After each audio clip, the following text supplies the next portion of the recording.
Hey everybody, Adam and John back with another episode of the Bowhunter Chronicles podcast. We are going to talk about something that is completely fucking foreign to me. It's absolutely not my forte. Tonight we're at our Bowmens Club. We just got done shooting our leagues. I shot the worst that I've ever shot in my entire life. And how fitting to talk about target archery, spot shooting. I think it's going to be a very interesting topic given the circumstances. So Oh yeah. we're sitting here with Travis Johnson, and he's going to walk us through everything that I've done wrong and how he can help you become a better archer. Oh, wait, don't put that much pressure on me.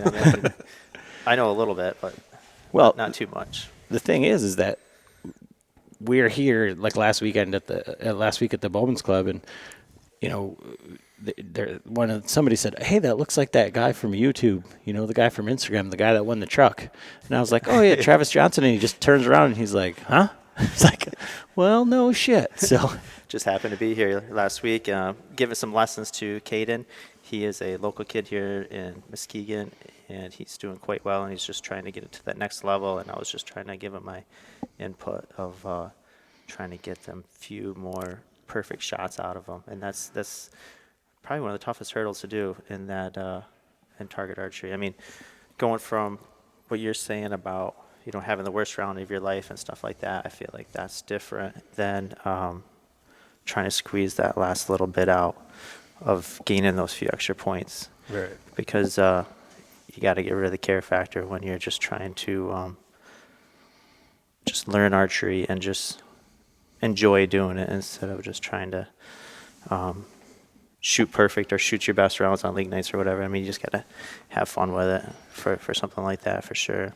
So let's take it back a little bit. So let's get a little bit of your background in target archery. And I mean, so I guess not to be, an asshole or whatever, but so what qualifies you to be here and coach and that sort of stuff? I mean, so what's your background in target archery? Because I didn't grow up. I mean, our listeners all know I grew up with a pie plate and a hay bale, and that was Yeah, I mean, enough. basically that's how I got started. So it was like 11 years old, and just mom took me to a local bow shop.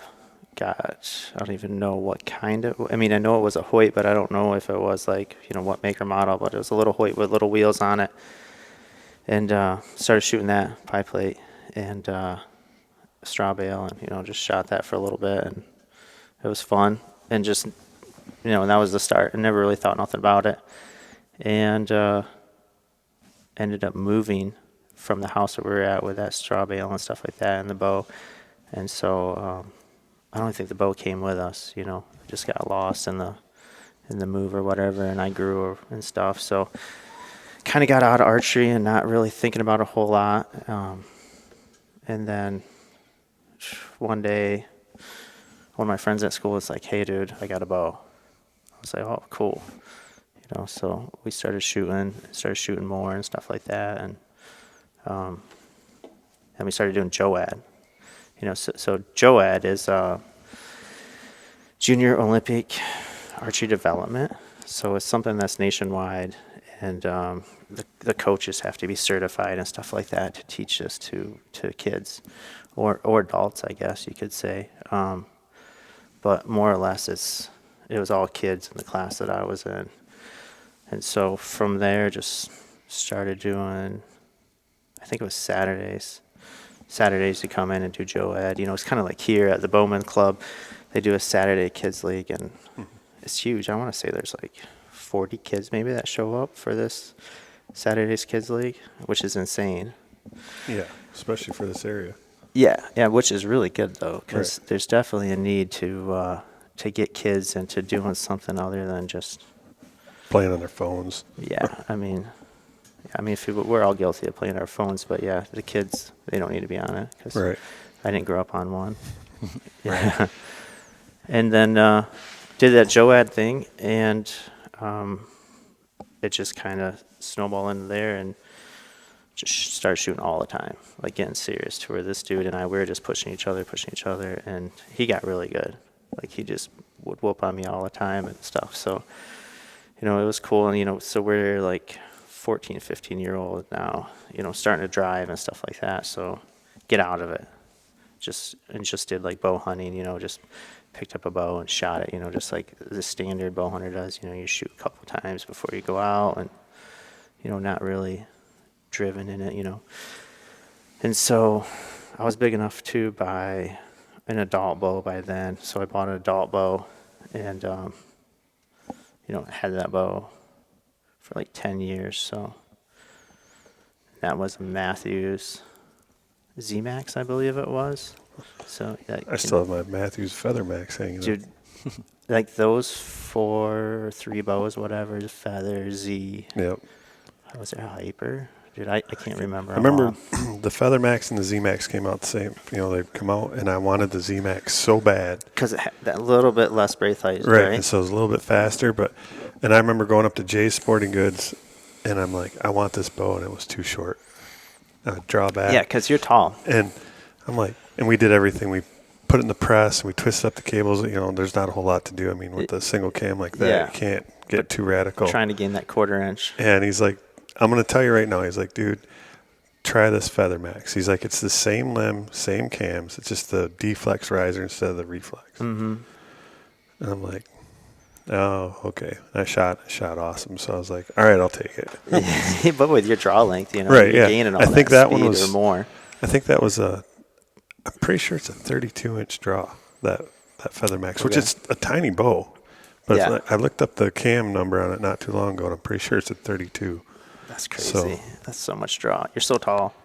So my draw length is 20 or 28 and a half. That's where I'm at. And it's been that for a long time. I feel like going back to where I stopped talking about the Z Max. Like I feel like that's when I sat on that. So I had that bow for like 10 years. So that puts me at like 08. And I just one day, someone's like, hey, there's league night at this club right by me up in Oceana County, and we go in there, and I shoot, and this one guy's like, hey, you want to shoot? You want to shoot a little bit more than just on league night? And I was like, sure, yeah, So he starts coaching me and working with me and stuff like that, and that's when I got serious into it. Back serious into it was 08. So from now to 08, I've been serious for a while now. And yeah, that kind of puts me at where we can begin. That was my little bit of background. And so with that, so you started getting some archery coaching, it sounds like, and then so when did you start like tournament shooting, or where did that kind of fall in, and what are the different types of tournament archery? Because there's 5-spot and 3D, and there's all these acronyms. We were talking about it earlier. So like where did you fall into that, and where are you at now? Do you still shoot competitively? And Yes. So the league night there at Ocean Archers was a 5-spot. So you could shoot 5 arrows into 5 different spots on the target, or 5 arrows into 1 spot on the target, and it was a 300 round, 60x perfect score. And so starting out there, I was just focusing on shooting paper. With league night, it was easy to adjust to that. 3D, I don't know, I just never really got a thing for 3D. 3D is the foam targets, and set up multiple yardages, and you shoot about 20 arrows for a round in 3D. And just shooting that amount of arrows just doesn't intrigue me a whole lot. Just wasn't enough action. Yeah, there's more action than spot archery, because spot archery, everyone's like, oh, it's so boring. You just sit there and you shoot your arrows and you sit back down.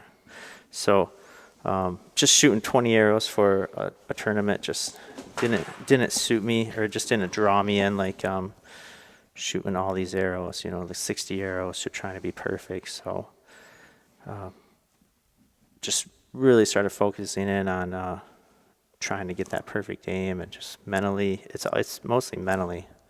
For sure. Archery is too, where it's like you're just battling yourself. Yeah, like you were saying earlier, you got to have fun with it. And my biggest problem is, as soon as I start thinking too much and have a bad shot, I just dwell on it, and then my round falls apart. So yeah. I mean, that's a good point to bring up. I mean, there's I mean, you can't take that arrow back. So it's like Right. you just got to learn to let down. You know, you're at that full draw and you start aiming at it, and all of a sudden it's like, you know, a lot of coaches or people say, you know, it's like a red light. All of a sudden, like a red light comes on you, like a bad thought or just something kind of flashes, or it's like you're like thinking about Joe. He's back there talking about, you know, this buck he killed, and you're just like, oh yeah. And it's like, gosh, dude, I'm gonna miss this, or you know, this don't, you know, and it's like right, like that first instant second where I said the red light. If you get that, it's like you just gotta let down and just all right. Dude, if I would have shot that arrow, it could have been, you know, a miss. You know, it would have been a bad arrow. So how do you? I mean, because like tonight, like it was just awful, and I was like right back to where I was at the Total Archery Challenge last year. And like there, I mean, you're dealing with target panic though. I know. It's your release. I know. Like, you need to just. It's an awesome release, but you need to like. Yeah, but so I went through all that 2 years ago. I know, but my thing is that I know, like, I understand the process. Like, Yeah. And I know, like, I'll tell these guys I'll shoot a 4, and it's like, you know, 15, 10, 4, 2, right? I'll shoot a 4, and it'll be a good shot. Like, I went through the process, and it was a good break, but the pin wasn't on the target, right? And then there's other times where I'll shoot a 15, and it's like I was just like spraying and praying, and it's like they're like, oh, good shot, we'll just keep doing that, and it's like that's not correct, you know, and like it's hard to just go. Oh gosh, see, I don't know exactly what you're feeling, but there's this feeling or confidence you get when you realize what a good shot really is, because it's like you can like have in your mind what a good shot is, but actually feel what that good shot is almost a totally different thing. Yeah. To Yeah. So I've started to feel like the last couple weeks. So this week I'm gonna put this right out there right now. Somebody stole my fucking bow, and he's sitting right there. Yeah. But like I was freaking out on Monday because I was gonna bring it over there. He's gonna put a new string on it, and my bow is gone. I was like, Well, that's Frank's fault because we were getting ready to work on the studio at Frank's house, and we got done, and I walk out. I'm like, I just got done building the string, so I'm like, Frank, tell Adam I'm grabbing his bow out of the back of his car. Yeah. So I grab his bow, and I get home, put the vise on that he had just picked up for me, and I threw it. And the matter of fact, your bow is in the picture that I posted. So, and I tagged Diamond Archery. I saw that. Yeah. So I'm like, you should have known. So anyways, so I've been getting here early and like just trying to like I'm just basically blind bailing. Like I'm just basically just going through the process and making sure that I'm like feeling like I'm just letting the bow settle. I'm leaving it in one spot, and then I'm making the bow go off. And I don't care where the arrows go, you know, because we're just practicing and just getting. But then you need to do that with the hinge or the back tension. Well, this is true, but the hinge scares me, and the back tension release is just I haven't purchased one yet, and it's just a matter of getting one or getting something to be committed to. I feel like that's just like almost a touchy topic, because it's like there's so many wrong ways and right ways that it's taught, and it's like all snowballed together. And with the back tension, you mean? Or just all of those, you know, people say back tension, people say hinge, people say, and to me it's like there's a lot of gray there too with all of that, right? Because it's like what I went through. I'll just like go through my little the problem I had 2 years ago. I was all excited. I ended up getting a wise choice. Couldn't get a knock to it. Okay. And I shot it awesome like the first month or so. So that's a pressure release, am I correct? No, it's thumb trigger. Thumb trigger. So you said, what was it called? The wise choice. Carter wise choice. Okay, yep. And that one, so you can punch that one. You can just put your thumb on it and pull the trigger. Yeah. It's a trigger release. And I shot it good. Then all of a sudden, it was like I read all this shit about target panic, and I gave myself target panic. And that's a good point right there, because you don't hear people actually say that. So I think that's probably like the number one rule in target panic is you have to like say, I have target panic. Yeah. You have to tell yourself that. Yeah, it's like, and so I could not. I launched it over the bale. I mean, I couldn't hit the duck at the 10-yard mark. Yeah. I mean, literally, I'd hold on it, and all of a sudden it would just be like, I would be low, and I'd pull up and just punch the trigger, and it was gnarly. So then I bought the silverback, which is a true back tension. You set the poundage, it breaks at a certain. So you never know when it's going to go off. So see, see, I can't let you say back tension. It's a pressure release, so it's the amount of pressure that you build, and then it activates. Yeah. Yeah. So it breaks at a certain pressure. Yep. And so and that one was like I did the same thing. I actually shot through the metal no broadhead sign one night in here. That was actually after. That wasn't because of that. It was because of I'd shot so much and I grabbed that one out. But anyway. He's doing the Tim Gillingham. He's got 3 different releases. Oh, He's just rolling through. So what happened was the problem. I could shoot the silverback okay. Yeah. But I was worried about my scores. So that was the wrong thing. So I'd get in, and I was more consistent. Like with my thumb release, I would like bullseye, bullseye, bullseye, and then I'd shoot a 4 or a 2, like just completely blow it. Yep. With my silverback, the pressure release, it would be like 15, 10, 15, 10, 15, 10, but no 4s, no 2s, no, once. Yeah. And so I was just like, I committed to it. I'm like, I got to do this. And then it got to the point where last year I ended up shooting like a 420 is the best for our round. I shot a couple 405s. All right. And end up with the high score for the season. That's awesome. And and then like this year, so then I went to my back tension or my hinge release. Hinge release, yes. Hinge. And I did have one mishap with that back with my hunting bow, like shortly after I got it. But broke my nose off. That's all in the game. I mean, D-loop could break or, or just caliper releases. I've had them to where they just, slip right through the D-loop or whatever. So, everything's going to fail sooner or later. But the one thing I did do I still have my thumb release. The Wise Choice, which is just like his knock to it. Okay. Well, I ended up, like I seen Josh Bomar, it's like turn any thumb release into a hinge style where you take the button off. You take the button off. Yeah. And then you just put your thumb on the actual frame and let the trigger just kind of rest. So you can't really just push it. Just pound it, yeah. So you just rotate and then it actuates when sooner or later it's going to go off. Right. Yep. So I told him, like, well, at least do that. That's what I tried tonight when I launched it into the block. Because I rotated, but I rotated my shoulder. Yeah, just did the big rotation, kind of a lean, yeah. But so that's where he's at right now. That was my practice, yeah. And, like, it's crazy because I didn't have a release at ATA, so I was just using their caliper releases. Yep. And I felt like I was making a perfect shot, like, every time. those are bare bows. Grab my arrow, There's quiver. no...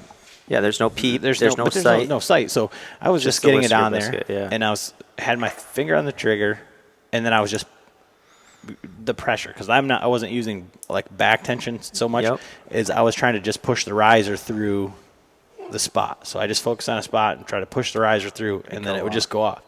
And every time with the caliper release, it was going. And I mean, I was concentrating because I was just shooting the bows to feel how the bows felt, how they shot. No, I wasn't trying to shoot spots. I wasn't trying to shoot anything. I was just simply trying to make the bow go off. So I was trying to make a good shot on each one. And my mechanics, I felt like were way better there. And like I said, I understand. That sounds really good compared to what you just were talking about. Well, but I like I said, I understand the process, but it's just like, Jesus Christ. Like once I get it in my own head, it's like, okay, I sit there and I'm like, okay. All right, I'm on the target. I'm focusing. I'm not focusing on the pin. I'm letting the pin float. And the pin's floating 6 inches, 8 inches below the target. And I can't get it to come up. And then I start to move it up. And then I'm like, oh, my God, there it is. Like, I can't. It's not going to stay there. It's not going to stay there. So then I drive by. And that is target panic for sure. Oh, yeah. Yeah, because, I mean, that's the number one thing is the hanging low. So what an easy way to kind of address that. How many weeks of league do you guys have left? Just a couple, I assume. Probably just a few. Yeah, so I mean, it's kind of tough to do. It's easier to do with like the blue and white single spot target.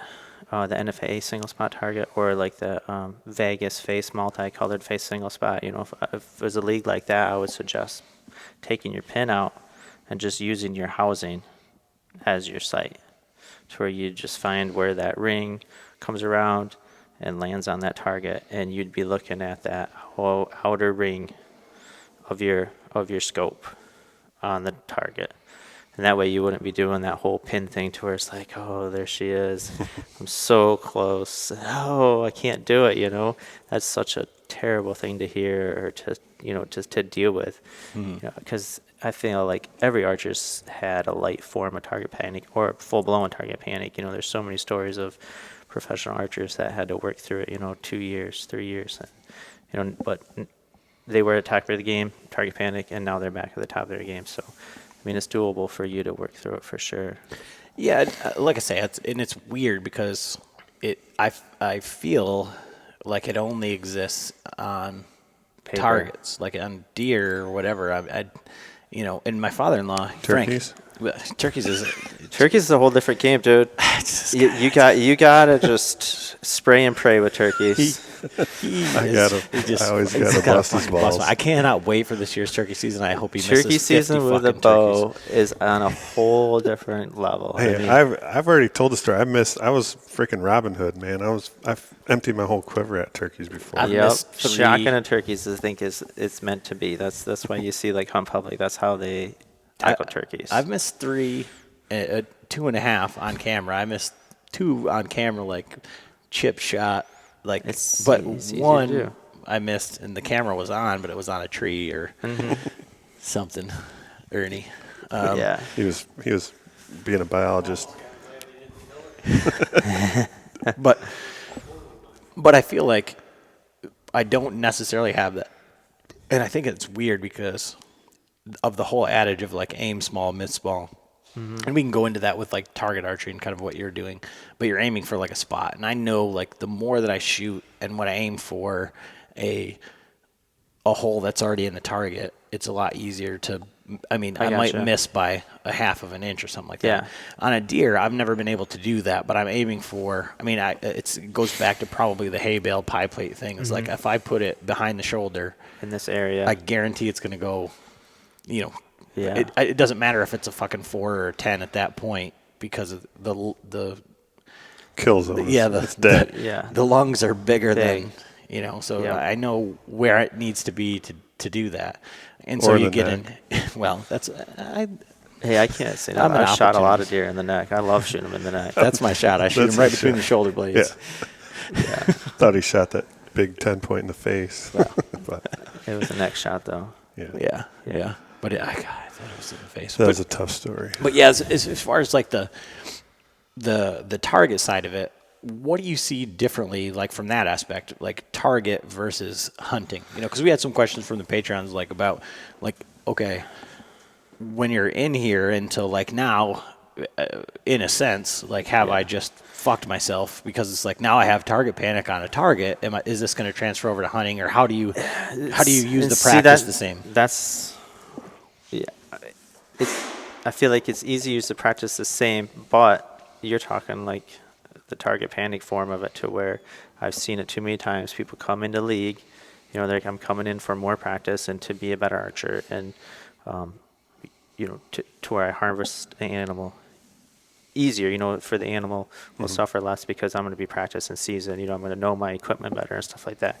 But it totally snowballs on them, and they basically ruin their bow because they're shooting it so much, and the bow can't handle the equipment that they have. The rest breaks, the sight falls apart because it's all those shots every night or once a week, and then all of a sudden they develop target panic. I've seen it too many times, and I've never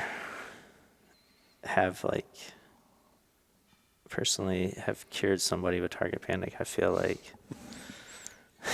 There's no hope. There's hope. Put your headset back on. There's hope. I'm just saying personally, myself, I have never cured anybody. I've seen it happen at league nights. I've seen it happen to where they develop this, and I've been with that same person before and watched them shoot, a doe at 30 yards that's on edge, and doesn't range find it, and he just drew back, put the pin on it where he thought was right because he didn't range find it, and the doe was at high alert and still just double lung it. Doe ran 30 yards and fell over. I mean, it's like, gosh, it's unbelievable. I don't think I could have done that to that doe. Shooting a high alert doe is the hardest thing there is. Okay, so let's micromanage that then. Let's go like for the aim small, miss small, right? So let's talk about that. Maybe not target panic with being the like far right side of it, but let's rein it back in and say, how do you recover after you shoot? Like John's talking about 15, 15, 15, 4. Yeah. Or you shoot X, X, X, X out. You know, what do you do now? You know, and we talked on a different podcast, or I've talked with other people about so the mental aspect and like what takes a baseball game so long, right? Is that these batters step out of the box, redo their gloves, tie their shoes, tap. Routine, yeah. But that's what they're doing is they're mentally saying, okay, this is how I reset. So, you know, is there a way to do that in archery? So with my personal routine is basically just putting that new arrow on the nock, you know. So I shot that 4, and now I'll put my head down just for a minute, take a deep breath, and knock that next arrow, and just go back through my sequence. So I went to clinics and stuff like that after I started getting serious about shooting target archery and stuff like that, or just go on YouTube and you can find people talk about it. You know, just that shot process, that really refined shot process to where it's like everything they do, and just like that batter standing outside the batter boxes, readjusting all this stuff, and just getting that to where it's his routine or her routine to where it's so personalized and unique to put them back into that zone. So,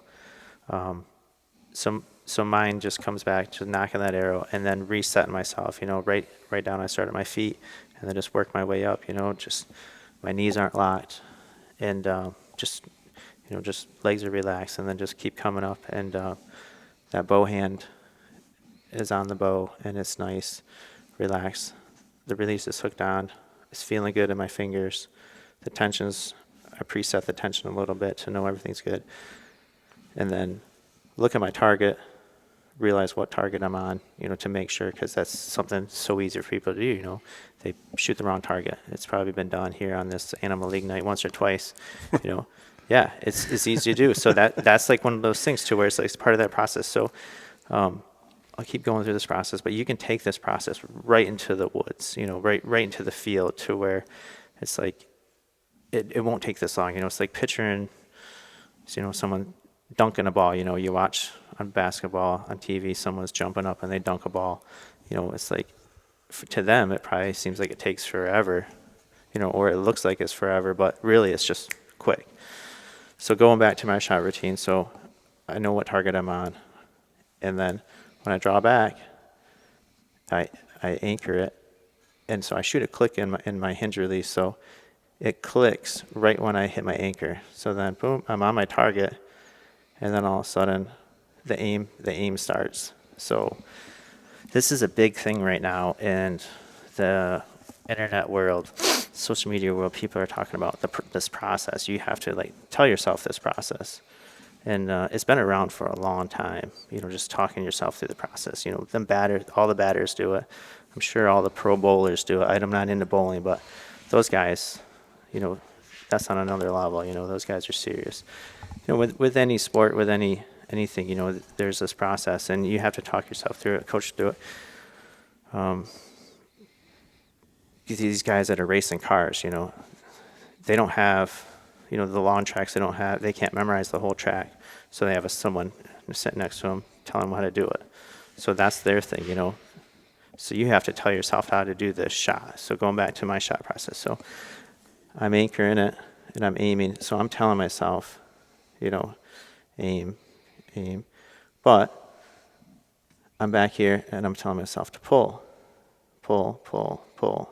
You know, but I'm still telling myself to aim. So this new thing that just all of a sudden just started happening for me, it seems like kind of the beginning of the year, but I probably always done it, but now I'm really just focused on, I'm telling myself to visualize that arrow just boom, burying right into where my pin's floating around. So I can picture that arrow going into that target as I'm pulling, and I'm just thinking about that arrow just going right into that target, boom, and it just goes off. So that's my shot process right there. You know, it seemed like it took forever, right? I mean, that was way too long. But if you can do that when you're practicing every arrow, you practice it to where it's like your little shot routine. You know, some people start with like say 20 of these things that they do, and I recommend to write them all down. You know, right down to, like I talked about, your feet, which target you're shooting at. So you have this huge list of all the stuff you do, and then all of a sudden this list keeps getting smaller because you refine it to where you bundle stuff in. You know, feet turns into legs, and legs turn into this, and then it's like all this comes together. So then you only have like 3 to 5 or something of things that you think of when you're shooting, and you just refine it. I mean, some people might have it down to like 1 or 2 to where it's that easy, but to me it's probably like at 5 to 7, somewhere in there.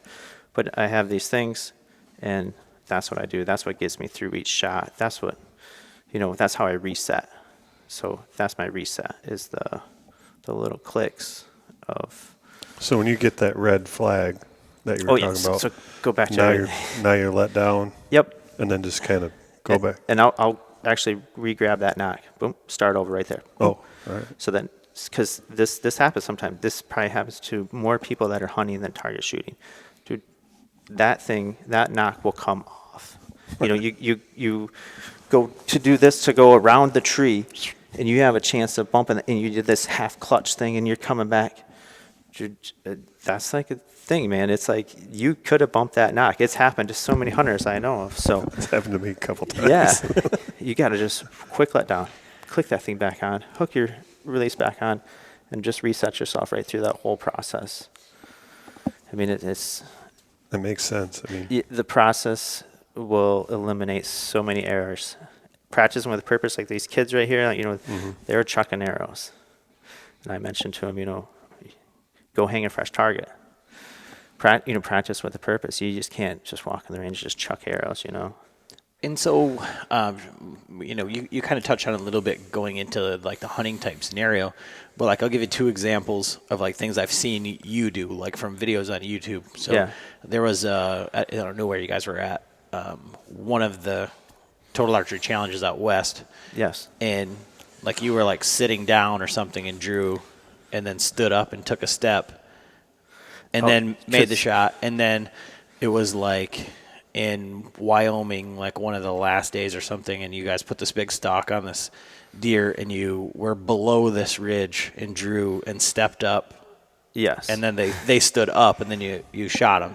So in that sense, and like, so my brother, he asked this question, is like, all right, so going through that process, and how does that transition over? Because my brother like put a 500 plus yard stock on a booner whitetail, got inside of 20 yards, the deer stood up, and he put it right through his antlers. Oh my gosh.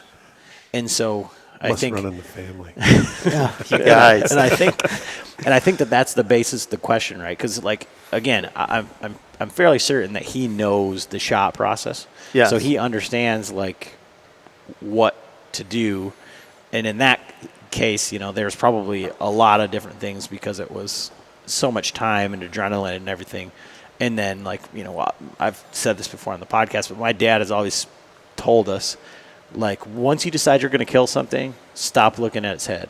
Yes. Because that's where you're. It's huge. I mean, and one thing you said, like, through your process, and what happens to me is, like, one of the things that I try to do is focus on the spot that I'm going to shoot and just let the bow go off. And sometimes forgetting about the pin, and the arrow will just go there, and it just seems. So if you're focused on something, or you're looking there, the arrow's going to go there. But the process, though, making those transitions, like in your 2 scenarios, like I said, like you were like sitting down, stood up, walked over, took a shot, and then pinwheeled this target. And then the other one, like you ranged them, drew, stood up, took a step, and the deer stood up, and then you shot him at like 60 yards or something like that. Yeah. So how do you transition that shot process and that thought process into the hunting scenario where things are more dynamic? So when it comes down to the hunting scenario, is going right back to the practice and practicing with a purpose, to where every shot you take, you have to be conscious of that process that you built yourself and that you become accustomed to where every shot you take, you should use those key points that you built your whole shot routine on. You know, that huge list that you started with, that you just bundle it down to these few things, to where every time you shoot your bow or your gun, because I feel like gun shooting or any kind of sport, is just to have that process, to where it's like you just can key in on it, you can grab it and use it under those high pressure scenarios. We've all folded under pressure. It's easy to do, but it's nice to have something to come back on and to ease you and settle you down, and that process really helps a lot, tremendously. So like when you're shooting, like you're saying, practice with a purpose, and then after so many reps, it almost becomes part of like your subconscious. It's built in. Yeah. So you still have to go through everyone every time, not everyone every time, but where you have it narrowed down to where you're still using those key points. Right. So like in that process, you stood up or whatever, but at that point, your feet are, Irrelevant. whatever, but you're still going to get your anchor point, center your peep, go through that, from like that level up. Yes, for sure. And, and sometimes, like in those high pressure hunting scenarios, like you're talking about, you're coming from an awkward position going into your normal position, but it's still so awkward because you're not using your feet, you're missing your feet, you're on your knees or whatever. So it might take a little longer for that release to go off, but you just have to trust it, and you just have to keep on looking at your spot that you put on, and then you just keep telling yourself to pull, and it's going to go off. You just have to have confidence in the follow through. And are you hunting with the same release? So, yes. So you see it more now than I guess, just because I'm on social media now, and social media, you see everything because everyone posts everything. But more people are showing that they hunt with a hinge, back tension, or pressure releases, because it's what you're used to, what you built that process with. It'd be so foreign. Well, I have tried it to grab a button for hunting, because it's like, oh, I don't want that chance of it, not working, not being able to get it to go off or something like that. I want to have that to where I can grab it and put it in that spot. I've almost missed deer because I've tried to use a button and push on it, thinking that deer's going to blow, that deer's going to run, and just go ahead and grab that trigger, and it goes off. And maybe the deer moved quite a bit or that, but no, I punched it and I pushed it off that spot. So I'm to the point now to where I have to use a hinge, because that's what I practice with, that's what I shoot with, that's what's custom to me, that's what I built in my brain to work with me is a hinge. I can pick up different hinges and use it. I feel like one that has a click is easier for me, just because that's part of my process, is having the click to where I can't do the click. and I feel like the click is one of those things to where if you are learning it wrong, it's going to affect you and it's going to give you panic. You can't use the click. You can't aim and then all of a sudden it clicks, because I will shake myself off the target if that thing clicks. If I anchor and all of a sudden there's the bullseye, and it's like my brain's already telling me to aim because I'm looking at the bullseye, and all of a sudden it clicks, and I'm like, I'll clutch it a little bit, do that double clutch, and be like, oh, all right, it clicked, and I'll have to let down. So that's where I'm at. I'm when this one has a click, but I adjust it out. Yeah. And at first, like, I was shooting with it, and it just took a little bit to kind of get used to that click, but then I didn't like it, so I took it out. And then last week, actually, I dropped my release, and I picked it up, and the next shot, I was pulling through, and all of a sudden it clicked, and I did that. I was like, whoa, damn it. So it was right in the middle of the round, so I couldn't adjust it. So I pull out my silverback, and I take a few shots with that. And I can shoot them, like, both equally well, but like they don't hit the same. Like the hinge breaks off one way, the pressure release breaks the other way. So I don't know if it's in my head, but it feels like one hits a little left, one might hit a little right. It could, yeah, for sure. So going back to that, the click on your Too Smooth. So with the click, like I was saying, like I feel like I can almost pick up any release with a click and be able to shoot it halfway decent, because I'll bring it back, and before I start aiming, I'll just go ahead and soak that up with my back, with my fingers, and just make it click. Just boom, click, and it's like, all right, aim. It's gonna go off. So you take that fear of it clicking out of the equation. So it's just use the click as an anchor, and it's like, all right, I'm just gonna anchor, and it's just gonna click. Yeah, there it goes. Click. Open your eyes, start aiming. You know, that's one way to start training yourself with that click, to get it to where you don't have that little bit of panic or that little bit of jump because it clicked and it catches you off guard or whatever. Definitely gets me a little jumpy. Yeah. Especially after not having it. You know, I'm so used to not clicking, and then after I dropped it and it messed up a little bit. Yeah, what happened was this thing's got a ton of adjustment, and I think it was operator error. I don't think I tightened up the set screws enough. I gotcha. So what happens is there's two real tiny set screws down inside there, and that's what adjusts the moons. I gotcha. And so those weren't tight enough, and I was shooting with my hunting bow with 80-pound limbs. Yeah. And it rotated through and popped like off. Stripped those. Oh man. The little set screws inside That's there. tough. So I need to call Carter, actually talk to him at ATA, but The lady working the booth didn't really know what he was asking. Send it back. She's not there to answer those questions at ATA though. I just asked her if she had any set screws, like any parts. She's like, oh yeah. And she's like, oh here. So it was the spring adjustment set for one of these. Okay. Yeah. Which was all right, but not what I was asking for. Heck yeah. So as far as like I told Travis, like when we started this thing, like he's like, because we talked last week and then he talked to Frank for hours. I listened to Frank. I didn't talk to him. I was listening to Frank and watching him drink beer, and that was the most epic thing ever for sure. Those stories are so amazing that he tells. You'll definitely have to stop by at the Total Archery Challenge to our cookout and listen to Frank. Yeah, because I won't be doing any talking. Frank's going to be up on his pedestal. But I was telling him that John's like the gear guy, the bow guy. I think I hope you're gleaning from the 5 sentences that he said the whole time is like he knows the shit about all of the things. So let's talk about. I don't know my shit. I just your stuff in particular. Yeah, and that's really the process it took you to get to where you're at. My personal experience with, I hunt with my thumb release only because we're self-filming. Yeah. And I mean, you guys film a lot, but for self-filming, it's so much easier for me to just clip this on. And then it's there. And then it's there instead of trying to run the camera and then try to get my hinge up and get on the hook and make sure it's right. Yeah, you run out of time fast. And then if I have to adjust something, even though I still screwed it up this year. Hey, it happens. It's easy to do. It's whitetails, man. They're wily. But if we want to have like a discussion about gear and like setups and hunting setups and target setups and like trying to do, like if you were to be able to say, okay, this is where you should prioritize your setup.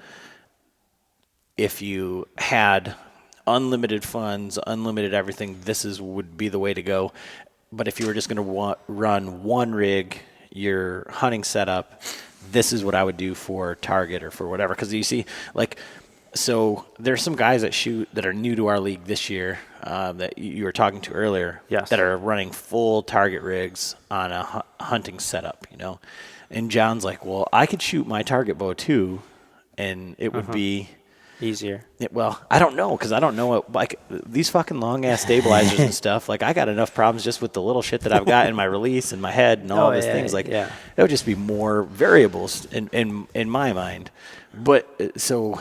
Well, like, just for me to explain, I don't want to be, I mean, I could shoot my fat shafts, because you're going to break a line, but this is a small game league. and most guys are shooting their hunting rigs. And normally I shoot my hunting rig, but I got 80-pound limbs on it right now. And I started the season with it, and I was having a shoulder issue. So I took my 3D bow, which my RX1 has the Hyper ZT cams. Okay.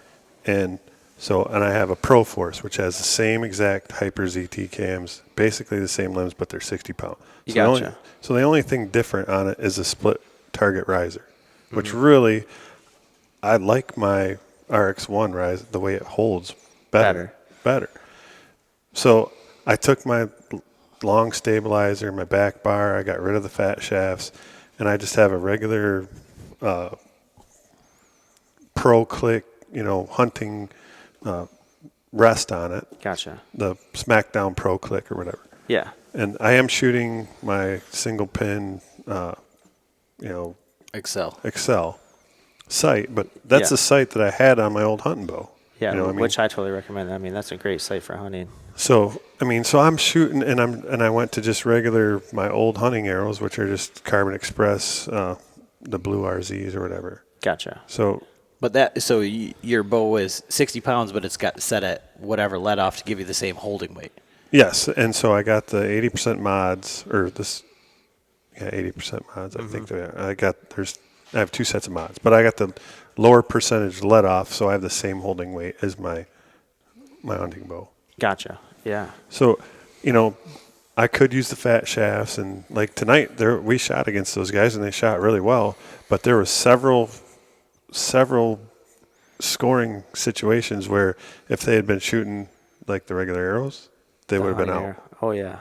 And so and there was a couple where I was kind of close, and I ended up shooting. I ended up shooting a 400 tonight. Okay. So, everybody else shot a 405. Yeah, I shot a 205. So. The other guys shot. So I ended up missing four of the 15s, but.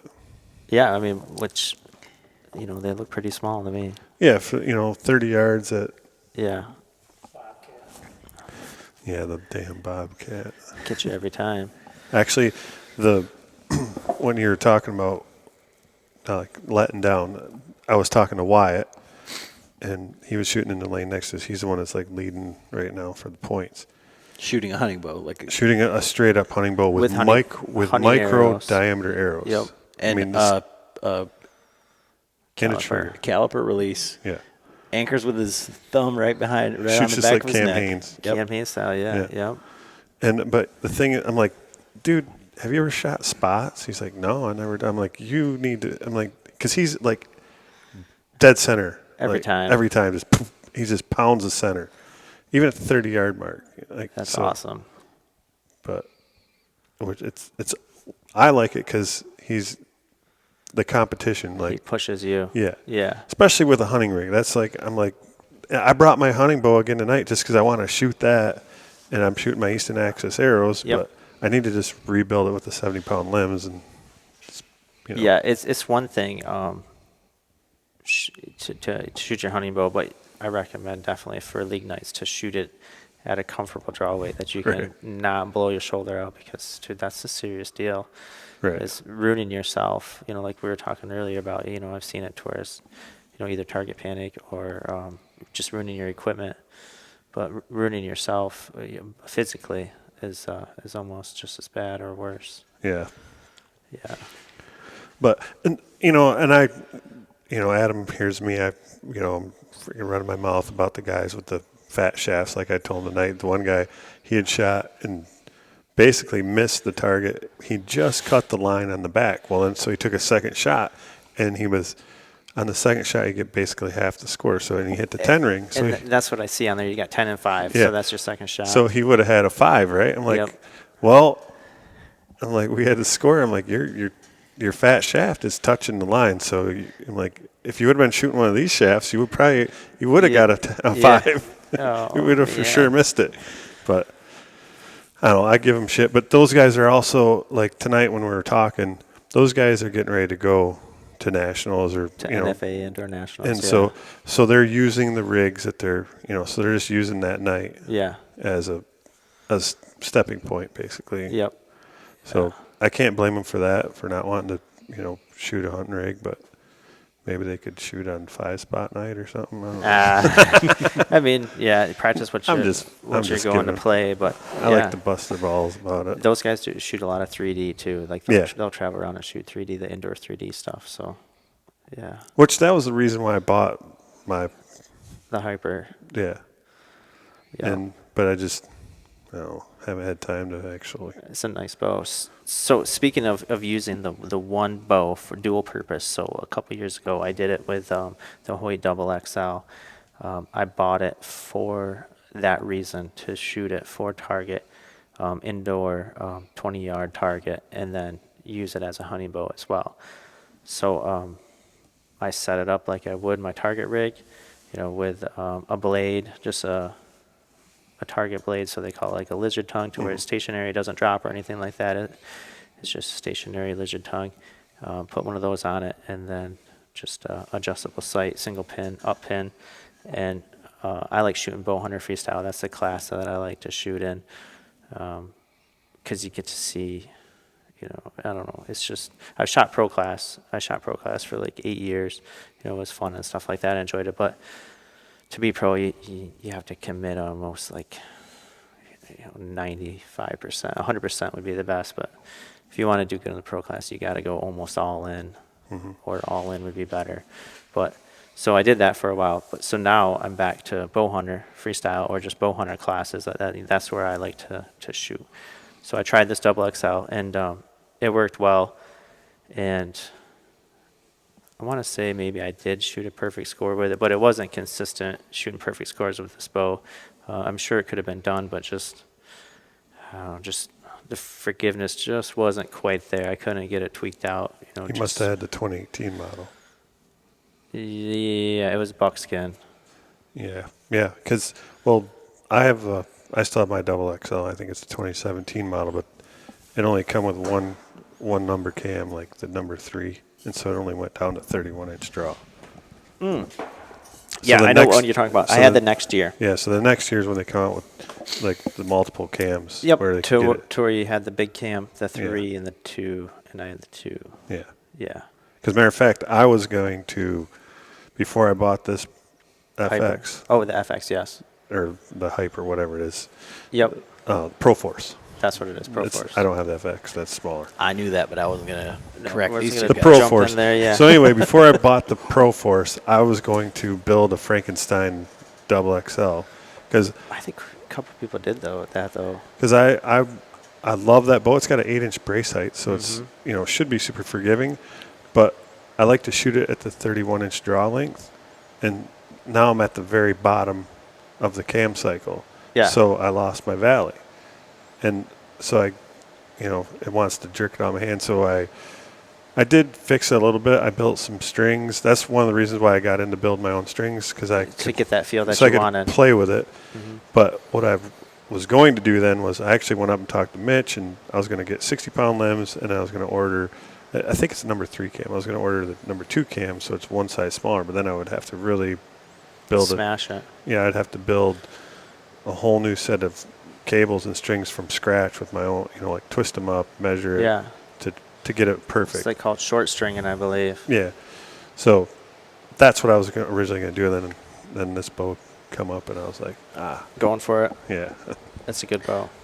So a perfect marketing opportunity if anybody wants to buy that Double XL. Double XL, and I'm going to sell the Pro Force too. Yeah. I mean, that's the list price on that Pro Force is $19.99.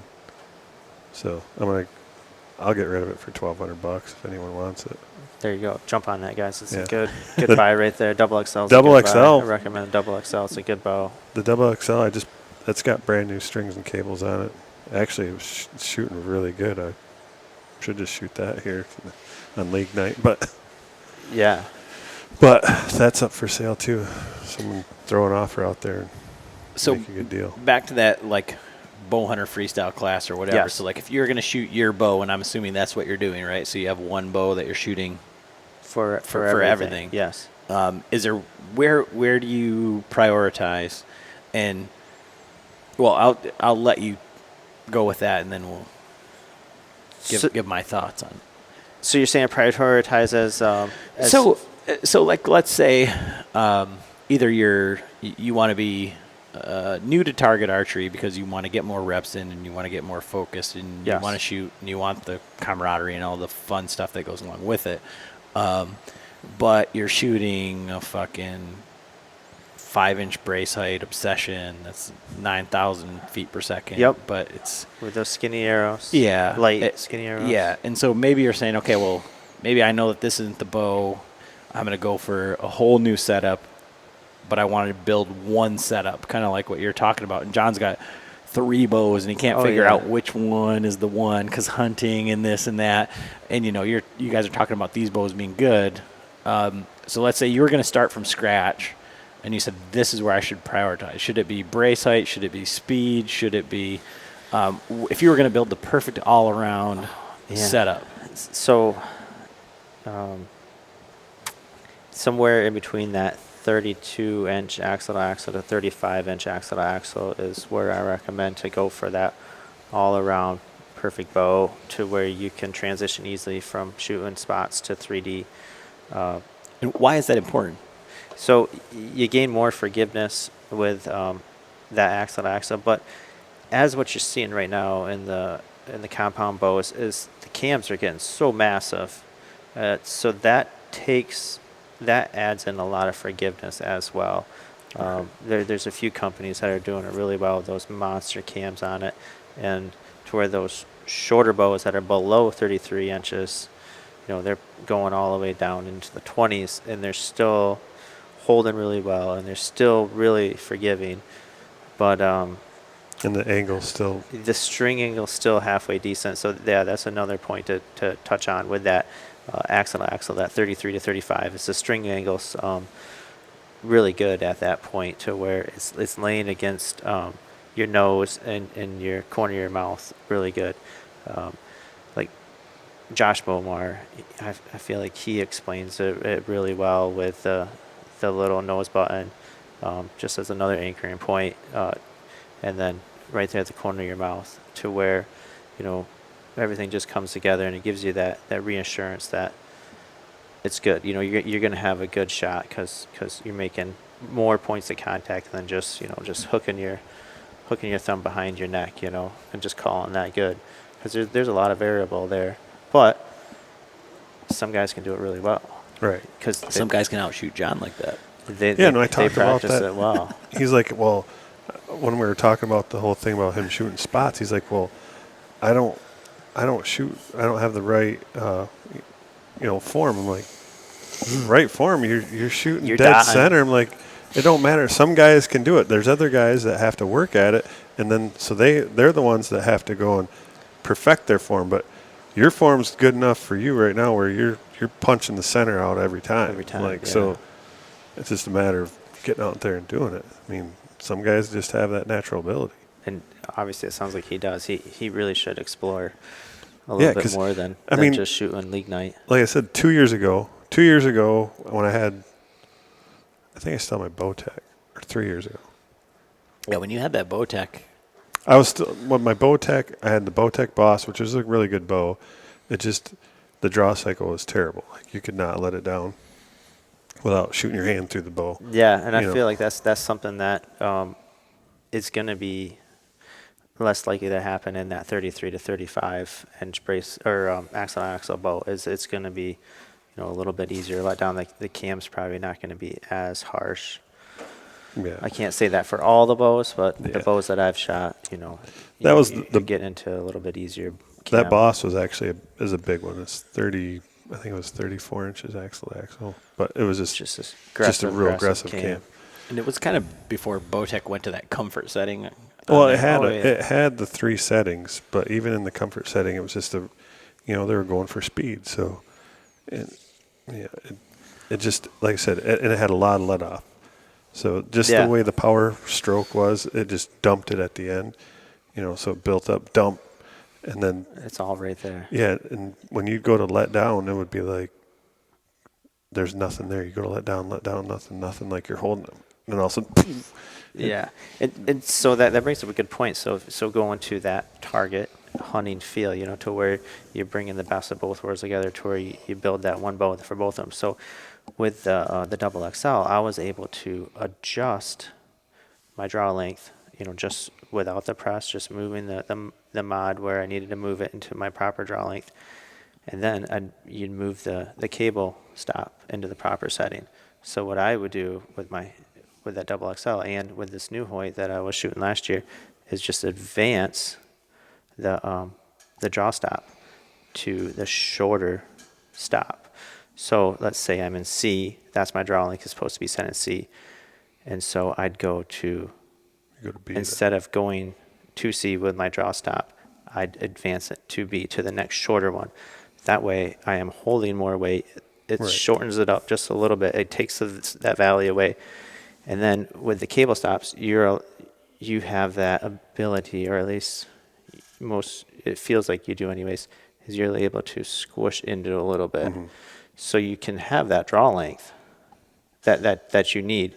You just have to squish into it. So you're holding more. So what I'm getting to with that is to let down. It's easier to let down because you are that much closer to that hard spot in the cam. Then that let down comes a lot easier. And that's like going back to, you're at full draw on one side of the tree. You got to go up and over and get to the other side of the tree.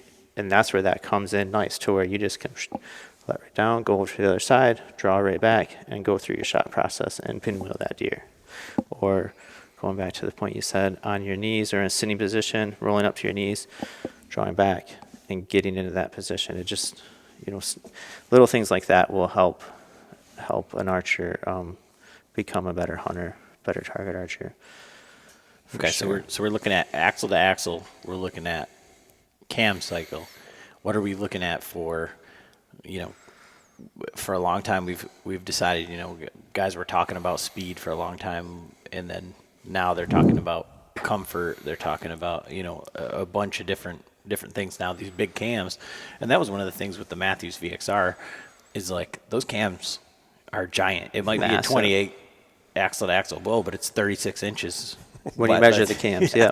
That's what's nice. That's where that string angle comes in. But when you draw that bow back, and John explains it to me, he says, oh, well, that's the way that it is. But, I'm pulling like 60, 70 pounds the entire time. And he's like, well, that's that smooth draw cycle. Well, yeah, but I feel like, okay, well, on that bow, I would almost go down a weight because at 17 degrees or -6 when I was in Missouri. Yeah. That's going to be a motherfucker to to crank that back. The whole time. And now being smooth like that, it doesn't pop over. Right. It's a real smooth. It's not violent. I thought it was a smooth draw cycle. I know that there's a couple other guys that I talked to, and they're like, that thing was terrible draw cycle. Like, well, that's what's so nice about all the different bows in the market.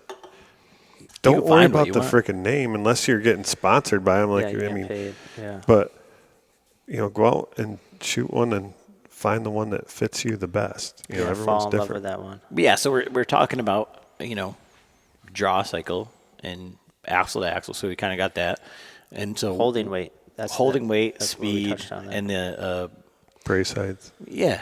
Like all of those things. If you get one of those speed bows, it's 5-inch brace height. And what does that mean? Because I said, I'm coming from the world of the Walmart archer. You bought this bow because it went from Travis Johnson said it was the greatest thing ever on YouTube. Okay. He shoots his buddy's bow at 111 yards, wins a truck, and so I'm like, I got to get that bow. I get that bow. It doesn't fit me, all this stuff, and then it's a 70-pound bow. So I go to Walmart. I would get 70-pound arrows. Mm-hmm. And then the biggest mechanical broadhead that I can find. Flapper. But I don't know what brace height is or any of that sort of stuff. So when you're talking about brace height is the distance between the back of your grip to your string.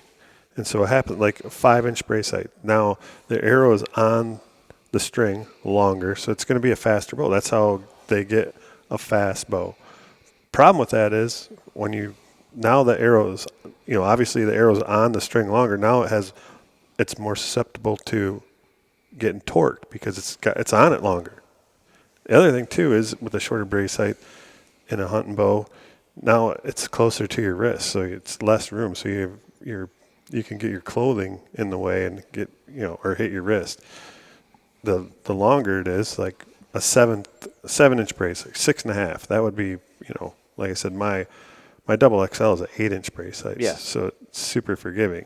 I think my RX1 is like a 6 1/8. Yeah. And then that Pro Force is a 7. Yeah.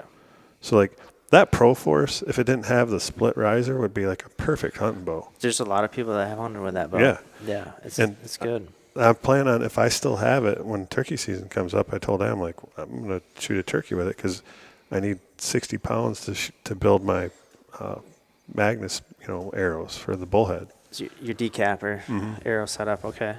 Yeah, because I tried them with my double XL and I turned it down even a little bit, but it's still 2 shots and broke the blades off. And yeah, it's just too much force. Too much force with those cams. Yeah. But yeah, so the 60 pound. So yeah, it's going to be, I mean, it's purple looking. They call it the slate, but I think it looks purple. But hey, I've seen it. I've seen many animals be harvested with target bows.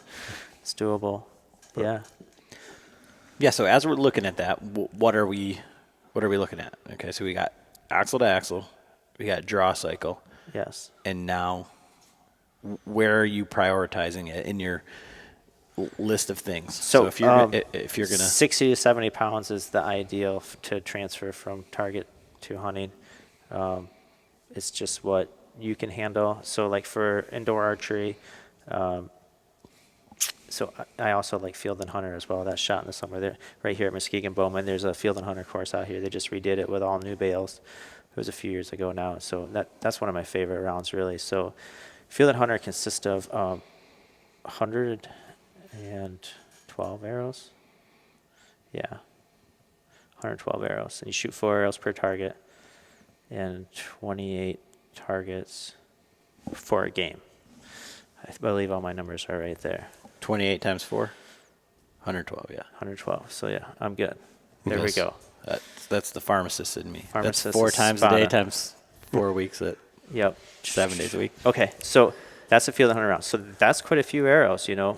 So you got to have a poundage that you feel comfortable with. So that's why I like choosing 60 pounds for my hunting or my target setup. So indoor target archery, outdoor target archery, I'm right at that 60-pound mark.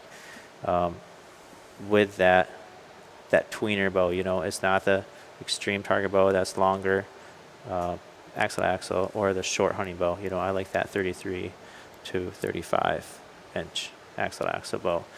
So for target, I'll set it 60 and shoot the arrow that I'm needed to. So for like indoor, I like shooting a 25-12 aluminum arrow, you know, and I weigh it down with a 180 grain tip. And so you got to have that bigger shaft like we were talking about earlier. No, but for animal round, I feel like there's multiple arrows going in that target and you just be trashing arrows left and right. You're shooting a big arrow like that. But for shooting target archery indoor at 20 yards, you shoot a 3-spot.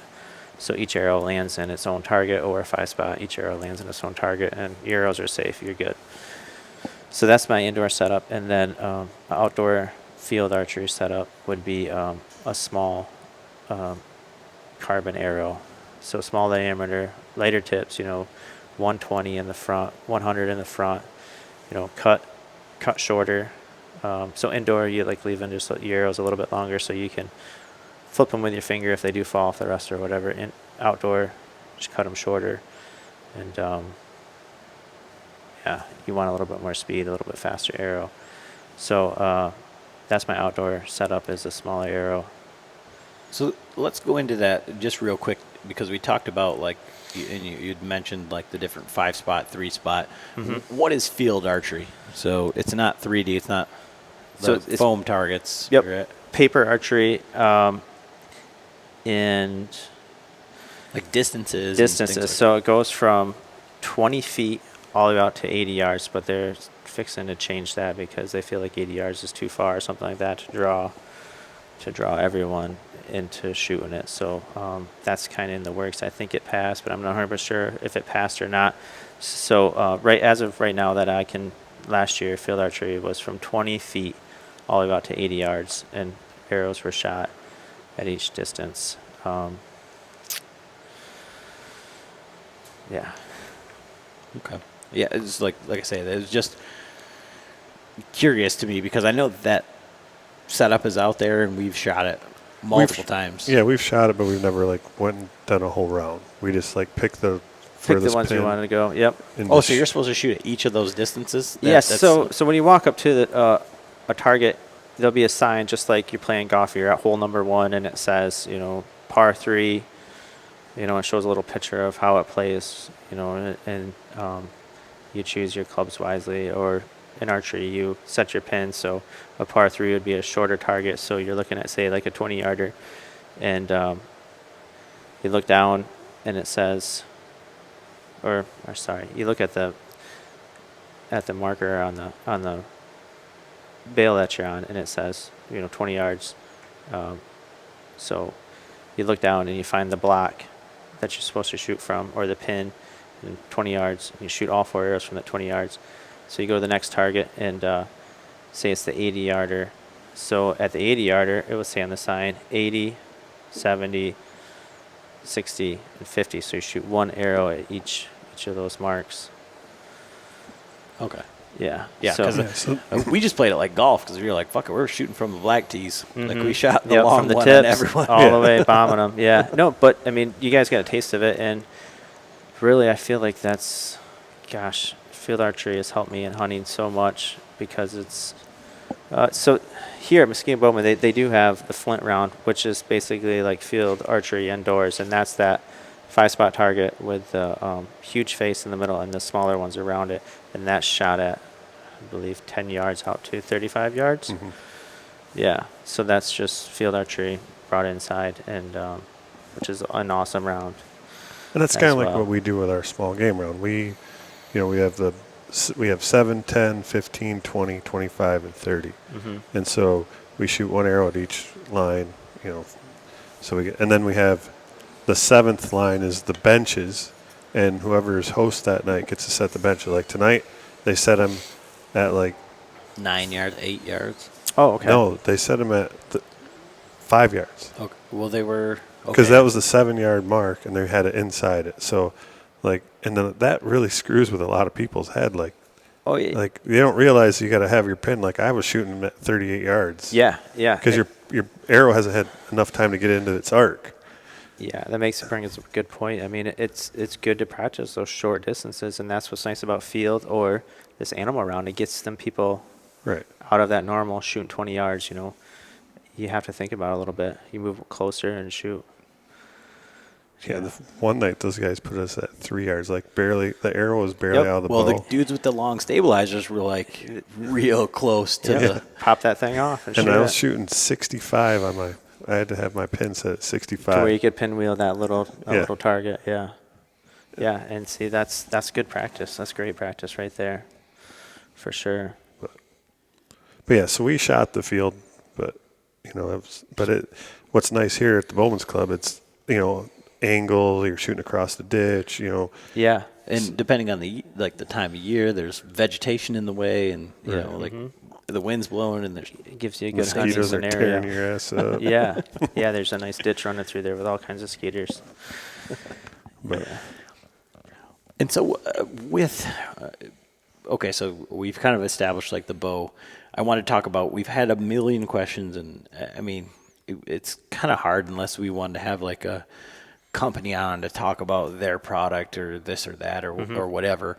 But stabilizers, back bars, front bars, offset, fucking 90-yard stabilizers. The real that long are, ones, 3-footers, yeah. Yeah, and then, weights and how much weight and what do you do? And so you just give us like stabilizer 101 and what should we be shooting, why, how, whatever. So when it comes down for me for setting my personal bow, so I get a new bow, it's in the box. Get the peep on there, get the rest on there.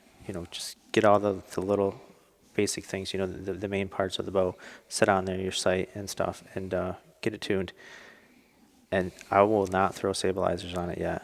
I need to shoot that bow and see how it feels, see how it reacts, and then the feedback from what it does in my hands is what will determine what I'm going to put on it. I have the front bar, I have the back bar, and I have accessory weights. So I'll start off shoot it a few times, get the feel for it, see how it reacts, see what it does. And then, if everything's feeling good, I'll just go ahead and just throw a front bar on there, So I run a 12-inch bar with like 3 or 4 ounces on it. Sometimes 2, but never really more than 4. So that's my front bar setup. Throw that on there, see what the bow does, see how it reacts, see if it still likes to just jump and just kind of stay where it's at, or if it jumps and falls forward. But that's my next step after I shoot a bare bow. So if it's still feeling good there, it's not doing too much, I might leave it right there at that, because that's where I want it. But you want to try it and see what it does. So my next thing is I'll just throw some mass weight on it and put mass weight below my hand. There's usually a spot somewhere where I can get some weight on it. So that's like 5 to 8 ounces I'll throw on there just to see what the bow does, see how it reacts with that. And if it reacts, like it doesn't feel good or whatever, I'll pull it off. But so if that works out and it feels good, I'll leave that. Then I'll throw a back bar on it and see how that feels.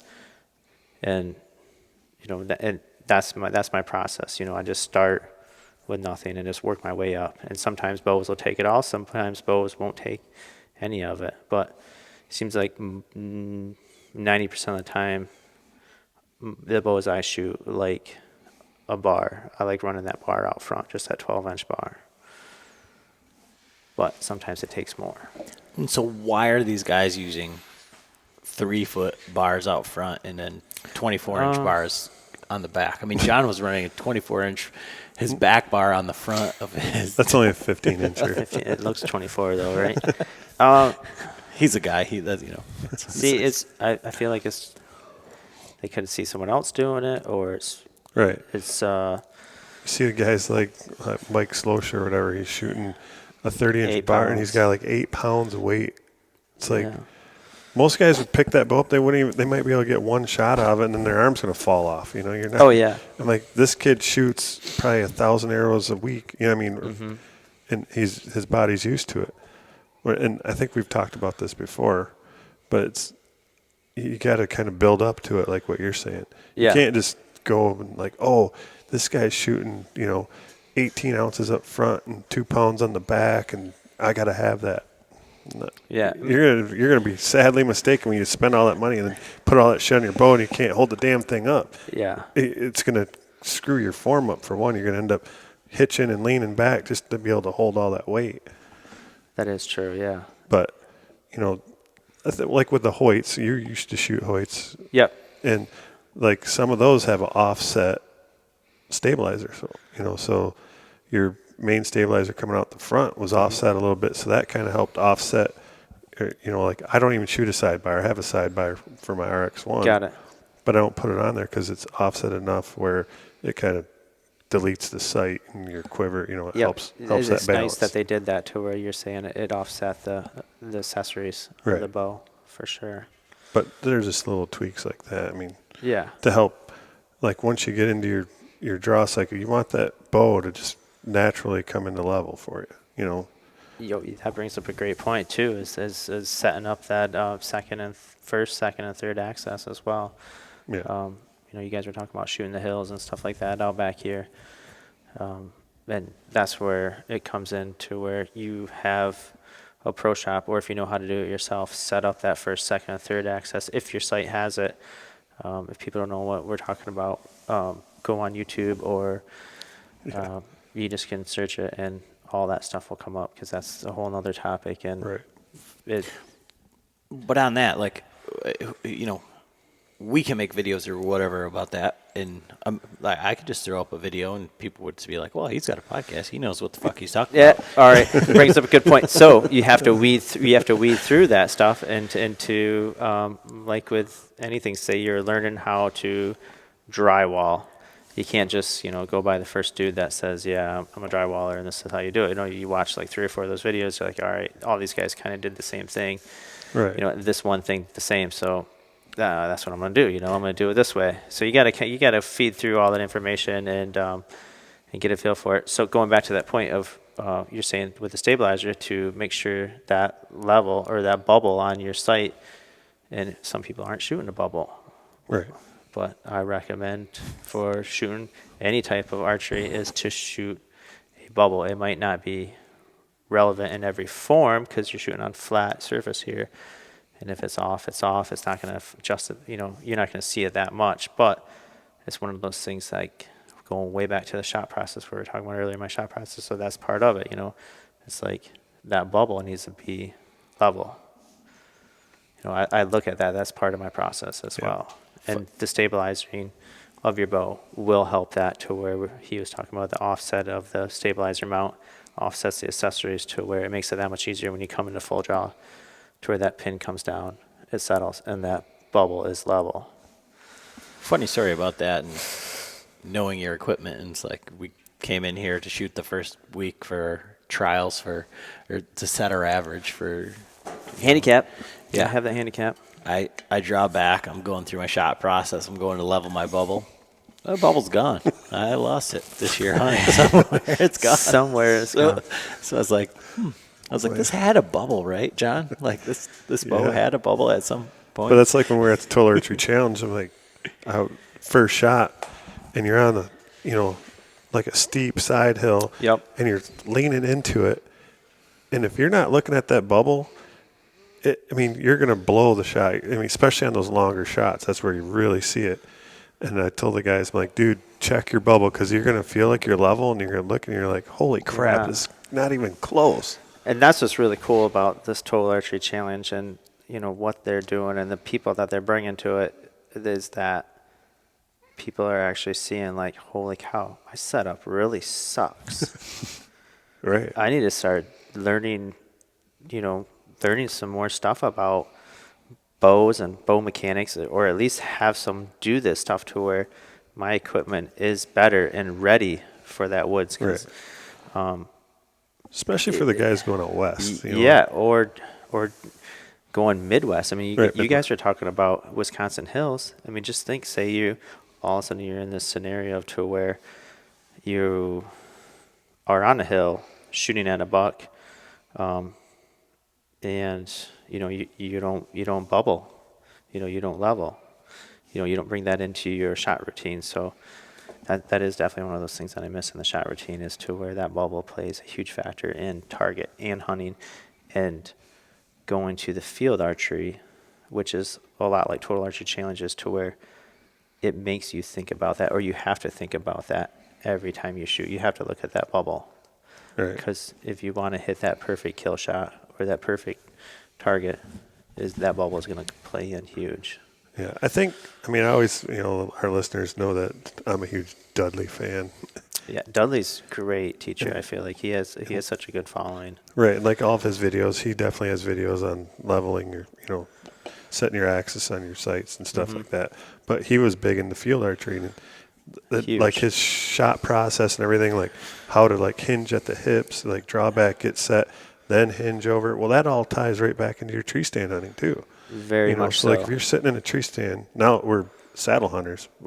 It's a little different. Yeah, but once you get your, you have a deer coming in, especially if it's coming in close, you can't just draw back, and you're not going to have a right anchor point. It's a string angle and where it lines it's up be like, in your face. And that's where the nose button comes in, or a kisser button, to where you have that extra point of reference to bring you in and put you on that spot. So I got a few more questions here for you before we close this thing out. I've kind of freaking taken over tonight. Well, so that's good. good. Like I said, going into this, I was like, John's the guy. Like, I'm just like the coordinator of this thing. I'm just the referee. Like, you go, like 5, like 10 count over here. Hold on, he's got something to say. But like, realistically, what I was going to say, like before we got into like the bow thing, is like, everybody knows, and John just put it out there saying like how he feels about Dudley, and like, I think that that's why John's got into so much stuff for building strings, and it's taken him like down this path to, kind of like where he's at with his bow building and all of this shit. I think it was a big influence in him, and so he has had his own opinions about Dudley, and it's odd as it seems, when we say stuff, people are like, oh, well, they said it. So, that's why I said I could say, this is what you do for third axis. And the guys at this table are like, this guy don't fucking know his ass from a hole in the ground as far as that's concerned. But with the new bows that Dudley's come out with, so those NTN bows, when you're talking about the axle to axle and a lot of that type of stuff, I mean. So that bow right there is the ideal, perfect all around target, field, hunting, indoor. And you're not a PSE shooter, right? So it's not a. Nope. I mean, I had to go shoot one though. I went down to long range archery and had to go shoot one, and I was impressed, very impressed. So right out of the box, with that bow, I was sitting in the parking lot waiting for UPS to show up, and UPS showed up, took the bow inside. I'm the one who pulled it out of the box. Had Dylan there. He's the bow mechanic there. He threw my rest on it, my sight on it, put a peep in there, set it to my specs. So setting up a bow, one thing that everyone should do once they find a bow that they like is draw back with an arrow in it and have someone measure center of the peep, center of your arrow, and that is your peep height. So from any bow, you can do that. Yep. So gave him that number, 3 3/4. He set my peep. We put it in the draw board and set it, checked the timing on it right out of the box. It was perfect. Didn't paper tune this bow. Grabbed Dylan's arrows because I didn't trust my aluminum arrows with it in case it wasn't tuned. So if the bow is not tuned, it could be coming out of the bow a little sideways, hitting the target, and with aluminum arrows, you'll bend them. I've done it way too many times, untuned bow, and just ruin your arrow. So I used his carbon arrows, and they weren't going to bend. So shot this bow, 5 or 6 times, and then hung a fresh piece of paper with it. Shot 30 arrows for a Vegas round, so possible 300 shooting the 10s, and shot a 297 with 13 or something X's. Right out of the box. First time ever shooting this bow. And if I could have done it again, I would have added more weight to it, right below my hand, and added some more holding weight to it. And I'm not saying I would have, but it would have shot a lot better for me. Right. I mean, that was I was going to mention. That's why I said I was just waiting. That, like I said, that's why I prefaced it. Was I'll let you give your take, and then I'll just want to ask the question. So right, because that was if there's people listening to our podcast, they're definitely listening to. I'd hope they're listening to Dudley or watching his videos. Yeah. But that was the reason why he picked that bow. Is when as a starting point to build the perfect all around. It's got a 7-inch base height, right? Yeah. Yeah, so it might super forgiving. Might be a little bit more, right? I think it's right around 7. Yeah, I mean it is it's nice to shoot. Yeah, so it's 33 inches. It's the best of both worlds, exactly what you're saying. And that was kind of the whole point of that first bow. Mm-hmm. And basically, I think he's been so busy. Oh my he's gosh. getting ready to, come out with it and do all the the target and then the hunting, and he's going to show the transition between the two. And what blows me away right now is, what archery shop is it down there in Texas? So there's this huge thing this weekend down there in Texas with Traeger, Knock On, and Aaron Snyder from Kafaru. They're doing some kind of archery thing this weekend down there, and it's gonna be Total Archery Challenge is there too. Mm-hmm. Yeah, it's gonna be good. It's gonna be, I don't know all the details or anything but it's gonna be one of those things that's probably gonna. Well, and Snyder's really going awesome. back to a compound this year, at least for tournaments or something like that. So he's starting to shoot a compound bow again. More. Yeah. Well, he's going back to it. Yeah. I don't remember what the catalyst was, but if you listen to the podcast that he did on Knock On, they talked a little bit about it, and then he's had a couple different podcasts where he says he's going back to shoot a wheel bow, and I don't know if it's because he's just had so many questions or what the deal is, but he's going back to shoot one. So it's probably intersecting there at that point. Yeah, I'm sure there's something in the works. But yeah, so we've talked a lot about the Total Archery Challenge, and let's talk about so for anybody that didn't know or didn't hear earlier, so Travis is the one that won. Yeah, so I was the lucky one to win the truck last year from Total Archery Challenge. So what it is, it's $15 to shoot an arrow at a target to try to win this truck that Total Archery Challenge puts together and builds with a prize package and stuff like that. And I was lucky enough to win it. Yeah, but that's so underplaying it. Because I don't know if it was it last year when you were like, you built your bow and you set a pin to do it. And that, like the day, it was fucking windy as shit. And back to the whole target panic thing. So I developed target panic. I realized I had target panic. I shit the bed like the last day, like Sunday at Total Archery Challenge. It was awful. And I don't know if it was Saturday or what day it was, but I was shooting the elk at 90 yards. Okay. And I was shooting 12s at 90 yards. And John's like, you should just shoot This was on the practice range? Yeah. You're saying? Because yeah. I'm like, yeah. I'm like, I don't have a pin for that. I don't. Yeah. I didn't set up. And John had at his house he set up a target at 111 yards and Where you can practice it. Yeah. Uphill. And I was like, Yep. fuck, I don't have a pin. I don't have a setting. I don't have a tape for that. But at 90 yards, like I was shooting very well at this elk to the point where he's like, dude, go shoot. Yeah, he's like, just hold high. Go shoot for it, And so long story short, John didn't hit the. I didn't even shoot at it last year. Okay, so the year before is when I built I took my double XL, and I mean put the time into it. I had to build it. Shot a ton, and I don't remember what happened that year, but it was just like I think every time we ended up like getting time, it was like after shooting all day and like it kind of wore out. It'd get windy in the afternoon. Yeah, and it was just like I was just flinging arrows. I hit it, but didn't even come close to the. And so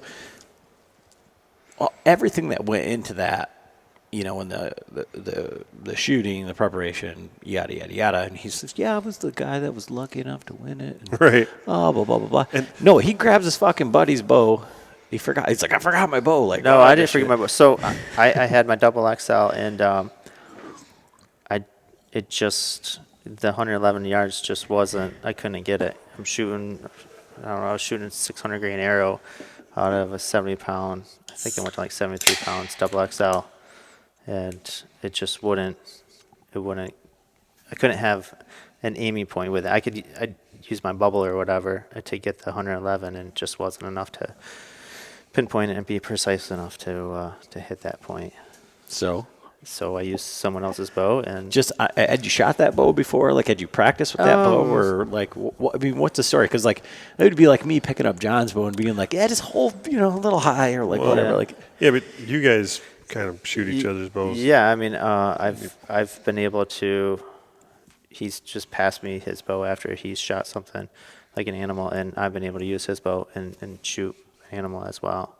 We did it this past season. You did that on the Western Tour. And the season before it happened, just so 2 years in a row, that was the case. But it was nice to have just same draw length, same peep height, right?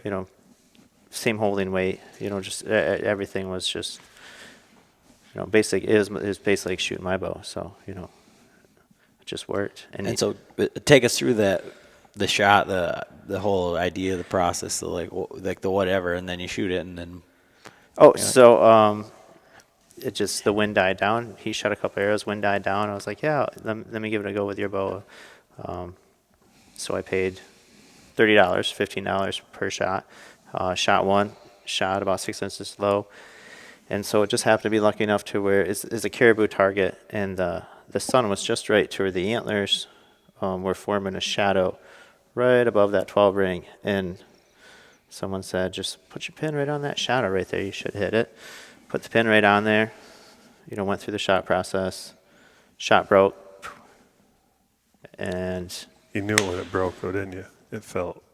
I don't know if I called it there on that one or not, but yeah, it was perfect. The arrow just pinwheeled the little bonus ring on that caribou target, and signed the ticket, threw it in the pot, and was lucky enough when they did the drawing that the old man that was running the shoot all year hit my ticket. He pinwheeled my ticket, actually, so that was cool.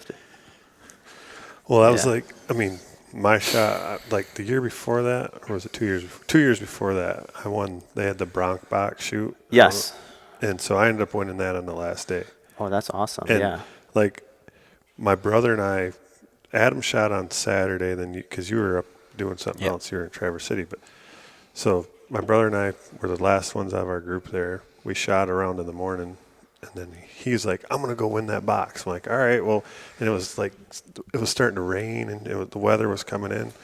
And we pulled up into that turnaround of the little cul-de-sac right there and just parked the truck right there. And like, he was gone before I even got my bow out of the case. And he was already up there shooting. So I threw my money down. I'm like, well, I might as well take a couple shots at it. Well, like the first couple, I mean, I like pulled one way left and then I put two right around, like one was almost touching the corner and one was right on the other side. I'm like, well. But you had to go inside out on it. You had to go inside out on a 1-inch piece of orange tape. Yes. And it was 58 or 60 yards, like, which was nice because it wasn't a block target. That year they still had those iron targets. They allowed them.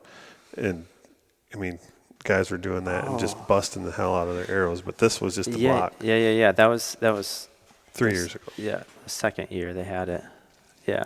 So I told the guy, it was backcountry hunters and anglers that were putting it on. Yep. And I'm like, I gave him $20, and I'm like, if I get it before, because it was $5 a shot, I'm like, hey, if I hit it before my $20, are you going to give me some money back? He's like, yeah, sure. I'm like, all right. Yeah, whatever, dude. So first shot, like, I'm pulling through, and it just, like a gust of wind, and it just broke and, like, went 4 inches left. I'm like, well, that was terrible. And so then the next one, I'm just like, just got to send it. My brother's standing back there. I'm like, who cares about the wind? And it was just holding, just pulling through, and it broke. And I'm like, I just knew it. Like, it felt good. Felt perfect. And the dude's like, dude, you just smoked it. And so we ran up there. My brother still had like 2 or 3 shots left. He never even shot those ones. No. We ran up there, and I have a picture of it. It was like perfect inside out on it. Bam, nailed it. But That's awesome. And he was the only one. So they were supposed to throw names in a hat and draw, but his is the only name in there. One. So. Yeah, because there was other guys that hit it. Yeah, cut the edges, Yep. but they weren't inside out. So I was lucky enough to be the one to get it. But still have the box. We brought out That's awesome. Big damn heavy box, but protects your shit.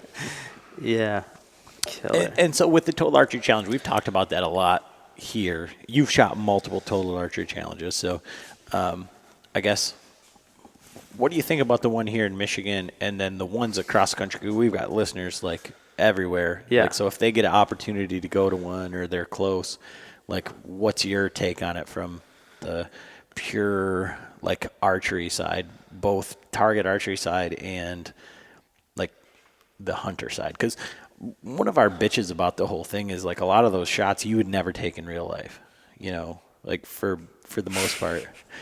No, yeah, you're not supposed to. But it puts you in that scenario to where you can say, my equipment can perform. I can make this shot. It gives you that peace of mind to where it's like, all right, there's grass in my way. Can my arrow make it through there? Right. Can it do that? And at least you can say, I tried and it worked, or yeah, I tried and it didn't work. I can't do that in the hunting scenario. But if it worked and you pinwheeled it, 60-yard target through the grass, you pinwheeled it, you're like, dude, I can do this. I can do this in a hunting scenario. So it gives you that huge confidence to where it's like, yeah, it can be done. Or in Michigan, it was the locals course last year. We were doing this thing called the Weasel, to where someone was, just us three would be there, and you'd go first, and you'd try to make the nastiest weasel out of the trees as you could, into a safe perspective, to where it's like, yeah, an arrow's not going to go flying out to the field, somewhere. It's still going to go close to that target. Right. And you shoot your weasel, and it'd make it. And I'd step up in the same spot where you're standing, the same leaf, and try to shoot that same one, just to see, if you could do it, if your mind could actually make that shot. Right. And stuff like that, it's good to practice in a safe manner, to where you know that your equipment could do that. Are you going to take that shot when you're hunting? Maybe not, but at least you have the confidence of saying, yeah, I could take that shot. I won't bring it up. You don't have to bring it up. But that's what's awesome about Total Archery Challenge. You have to make that decision of saying, can my arrow clear those limbs? Right. Is my bow fast enough or slow enough to where is my arrow going to go over or top of that limb? We don't have to bring it up again, but all I'll say to you, Travis, is that there's a theme on this podcast, and it's I continually let John down by not making shots or not taking shots that I'm fully capable of doing. In a hunting scenario, or in a Total Archery Challenge scenario. No, on animals. On in animals. real life. And a animal. I'm the elk thing. 100%. Turkeys. Yeah, the turkey and animals. But the deer in Idaho was it was a total archery, just a total archery setup. Like we shot that. Yeah. We shot that every year. Like, dude, you could have smoked that. All you had to do is walk down just one little ledge. So and it would have been there. We'll rehash that here when we're done recording. But comparison for which Total Archery Challenges have you been at, and like what if you could only go to one, which one would you go to? Probably Michigan, just because it's the closest to me. That's what I recommend with anyone, is going to the one that they can afford, with the closest one to them. Even if it's 6 hours away, whatever one's the closest one. Money being out. Oh, not an object. It's got to be Utah or Montana. I haven't been to Montana, but there's Colorado this year too. Just any of those where they're going to have them extreme scenarios, if your fitness level can handle it. And describe to me that extreme scenario, because there's guys like my father-in-law Frank who thinks that the Total Archery Challenge is a motherfucker. His fitness level doesn't really suit the terrain, even like going up and down. And in Michigan, we're talking about. And the first time that we went, not that I wasn't ready for it, but I didn't understand like what exactly was happening, because if you remember, so it was probably the second year that they did it. It was like 95 degrees and full sun, no wind, no knock times. Yep. And so every course was backed up, and then the water ran out. Yeah, and we started at 9 and got back to the condo at 5:30. Yeah. And I didn't have a granola bar, a bottle of water, or anything, and it was like I'm completely sunburned and this is awful. Yeah. But it was probably it brought us back for the entire weekend the next year, so it was definitely worth it. But you didn't ever forget it. But talk about the extreme, or what exactly you're talking about, like in Utah. So it's like basically that early velvet mule deer hunt or that early elk hunt, to where you're going to have those. Even though it's July, it still was cold. I think we saw snow. I think we did see a little bit of snow. Sounds right, yeah. I think there was a little bit of flurries, maybe one morning way up top. I don't know. But so you have to be prepared. So you need a backpack with water, with food, with like a sun shirt, like you're talking about being sunburned. So that's a hooded sun shirt, or at least a neck gaiter to where you can pull it up and protect your face and your ears and stuff like that. Because you guys got stranded. Not stranded, but backed up out there. And so with Utah, you're not backed up out there. You're just out there for 4 hours. Some people later in the day it took longer, like 6 hours, depends on their fitness level. And you're just shooting one course, and it took that long to get through it, because you ride to the top and you literally walked all the way back down.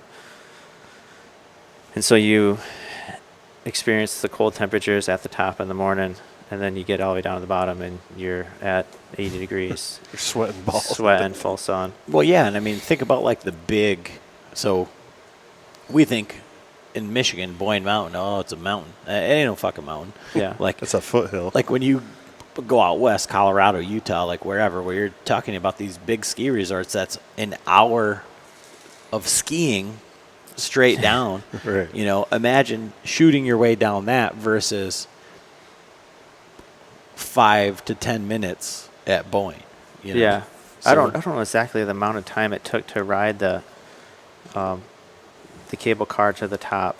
But, I mean, it was up a hill, and then over a huge valley. And that's where that one stopped. When you got to the other side of that huge valley, that's where that one stopped. But you could get on another lift that wasn't running, but it would take you out of the top. So at Utah last year, that other lift wasn't running, so they had to rent side-by-sides, and they'd run people up to the top, to the, I forget, it must have been Knock On and Sitka and Prime, I think, were at the very top, I believe. Not 100% sure on that, but yeah, so it was a long ways to the top, like, and then a long ways down, and that was only 20 targets. Well, I mean, this has been great, like, just sitting here chatting with you, and, you know, I mean, it's kind of like part of my, like, daily routine is, like, listening to him nerd out about bows, but it's nice to have him, like, have, like, a sounding board, like, where you guys can be like, oh, yeah, this and that, and, like whatever, but, you know, like, so one of the questions that we always ask, and it's always in John's realm is... Right, so what is your bow set up right now? What are you shooting? Right now, I really don't have a bow setup that I call my own bow setup. So I have my old bow setup that I'm shooting right now. It's a Barnsdale split cable target bow. That's what I'm shooting right now. Yep. And I'm waiting on a gearhead to show up. Yes. Yes. It's a 34-inch Cam Pacific draw length gearhead. I'm hoping that shows up for Indoor Nationals. So at Indoor Nationals and at Vegas, gearhead pays money, and so I shoot the Bowhunter class. So I'm going for that Bowhunter money. So, oh my gosh, I can't even believe this. This is just like fell into my lap. This is like the greatest thing that I'm ever. bringing up gearhead. Yeah. Well, so here's the thing, and like I want to talk to them about this like a whole lot off the podcast, but so we. At the Grand Rapids show. So yep, John gearhead was there. Well, John actually wanted to shoot the gearheads this year at ATA, and we just didn't get over there. It's tough to make it all the way around ATA. Even though you're there all weekend, it is tough. And we drink too much, and like it's like a bad time. Frank like, was there. And hanging out with the punk guys. It's the tethered guys. The tethered guys. It's Taylor Chamberlain. And Taylor Billy. Chamberlain and Billy are the death of this podcast right here. I mean, like, John's supposed to be the one that holds this whole thing together. He's the pillar. He's the guy that knows the shit. Like, I can talk, I can drink, I can do all that, I can network, but he's the guy that knows all the things. And I think this podcast has been really good because John doesn't talk on the podcast. I mean, if you've listened to it, so it's really great to hear him talk about bows and then have him be validated, and you guys are like nerding out about things, right? So John wanted to go shoot gearheads, and he didn't get the opportunity to, so I went to the trad show, came back through, stopped at the show in Grand Rapids, and I was like, oh, gearhead is here, and amongst the 10,000 outfitters that were there, there's only so many people that I wanted to, like, make an appearance or kind of chit-chat with. So I talked to Skip for a long time, and he's like, if you ever want to be on the podcast or, like, whatever, like, sure. And that's what I thought was awesome when you were talking about, I was, like, trying to, like, wrap my head around when you were talking about string angles, axle to axle, and then you said there's some that are in the 20s. So I was like, well, Matthews is in the 20s, but I'm like, gearhead is, like, 34 to 35, 36. Oh, yeah. See, I didn't shoot any of those ones. Yeah, so, well, they've got the 18, they got a 20, they got the 24, and then by the time you get into the 30s, you're kind of, like, creeping into a normal size bow, yeah. So and the benefits there are curious to me as probably the listener, as like a novice archer or like into the technology of it, you know. Yeah. And so when you're saying that, it's just amazing to me. Well, gearhead, the guy, was it last year or year before at the Indoor Nationals? Yes. So the last 2 years. Has it been 2 years? Like runner-up? He won back-to-back the last 2 years with the gearhead bow. Yeah. So he was paid contingency in the Bowhunter class, which isn't heard of. So, only gearhead does it. So I'm going to leave that hanging out there right now. Well, because I give Adam shit. I'm like, what do you want the gearhead for? Because I'm thinking this little. Hold on. Now I just want to leave this hanging out right there so that you guys will tune in and kind of see what's going on here in the future. with different podcasts and things that we're talking about. But I'm so happy that you brought that up, and I'm so happy that we can tease that for a future episode because John can fuck off with all of his different things about bows and whatnot. But I'm going to say one thing about the gearhead. It's obviously a good shooting bow, but it's just like hunting with my target bow and a split riser. Yeah. I just have the issue with putting the broadhead through the riser. That's practicing, though. Yeah. It becomes part of that shot routine to where it just becomes second nature. No different than going from your butt to your knees to a shot. But so this has been so much fun, and this couldn't have went any better. Like I one quick question: Are you planning on going out west to any of the Total Archery Challenges this year? No. So I have my own business and stuff like that, and I'm trying to grow that more, and I need to work more to do that. So no, I'm not going to do that. I'll be at Michigan for sure. Oh, cool.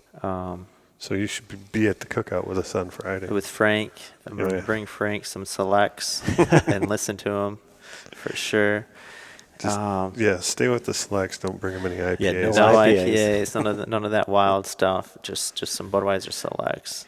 And so if people have questions or anything like that, like where can they follow along with like what you're doing, and like how can they get a hold of you or whatever? I'm on Instagram and Twitter. Not Twitter, sorry. It's called TikTok. That's what it is. Grindr. TikTok. TikTok. So on Instagram, it's Trav, TRAV_W_John. And then on TikTok, it's, I think it's Travis Johnson 60. I think that's what it is. Yeah, but just look at these guys on Instagram, and then you should be able to follow me from there. Well, awesome. Like I said, I really appreciate it because it's something, like I said at the beginning of this podcast, like for me, this is just like I am, and I continue to be like the person that I target this podcast at because I have like a limited knowledge or just enough to be dangerous as far as like archery, and so now I end up being like some sort of fucking voice about like this is what you do. So that's why we talk to people who know kind of what they're doing and kind of drive home kind of the points that we dance around or whatever. And like I say, John to me is a genius as far as like the way that he does his own stuff, and so to listen to you guys kind of talk about all of this is really great. And I would just like to also thank John for talking on this podcast. Yeah, really good job, John. Good job talking. But I think that's all we got for tonight, and I really appreciate you taking the time to hang out with us. Oh no, it's cool. Whatever. For sure. Yeah, I appreciate it. Yeah, you guys are great. So it was fun. Yeah, I think that's all we got for today. Peace out, everyone. We'll see you.